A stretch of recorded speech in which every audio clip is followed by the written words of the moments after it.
Mobile phone से आप अपने दोस्तों से सीधे बात कर सकते हैं। पर अगर इसी मोबाइल फ़ोन पर आपको ऑनलाइन कुछ खरीदना हो, तो आपको एक बिचौलिए की ज़रूरत पड़ती है, जो विक्रेता को गारंटी दे पाए कि आपने पैसे दे दिए हैं।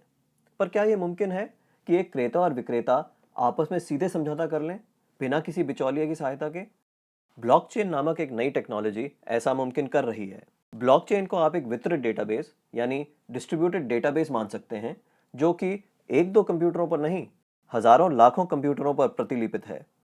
ब्लॉकचेन का हर एक कंप्यूटर हर एक रिकॉर्ड के पूरे इतिहास का वर्णन रखता है।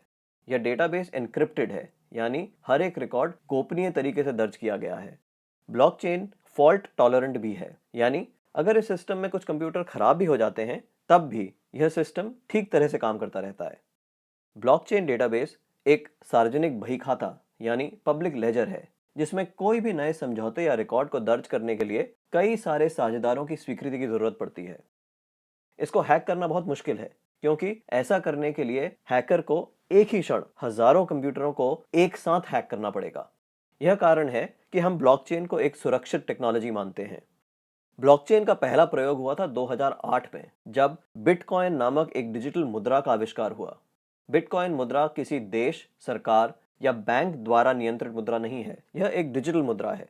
अधिक जानकारी के लिए आप बिटकॉइन को गूगल कर सकते हैं।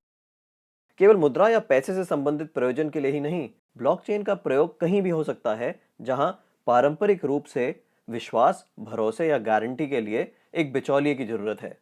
जैसे वह सभी सौदे जिनकी आज नोटरी पब्लिक या किसी सरकारी संस्था को पुष्टि करनी पड़ती है। मान लिया जाए कि आप एक मकान खरीद रहे हैं।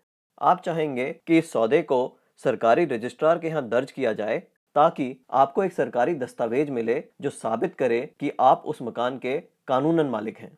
पब्लिक रजिस्ट्रार केवल इस सौदे का एक सबूत दे रहा है, और ऐसी संभावना है कि भविष्य में पब्लिक रजिस्ट्रार का काम ब्लॉकचेन टेक्नोलॉजी कर दे, क्योंकि उसमें दर्ज सौदे की भी उतनी मान्यता होगी जितनी आज रजिस्ट्री सर्टिफिकेट की है।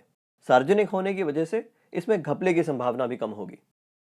ब्लॉकचेन टेक्नोलॉजी के उपयोग के कई और संभावित उदाहरण हैं। जैसे किसी सरकारी योजना के अंतर्गत यदि एक गरीब आदमी को कुछ वेतन मिलना हो, तो ब्लॉकचेन टेक्नोलॉजी से उसको वह रकम सीधे उसके मोबाइल फोन पर दी जा सकती है। या अगर किसी प्राकृतिक आपदा से ग्रस्त लोगों को नुकसान भरपाई करनी हो, तो उनकी सहायता राशि सीधे उनके मोबाइल फोन पर दी जा सकती है।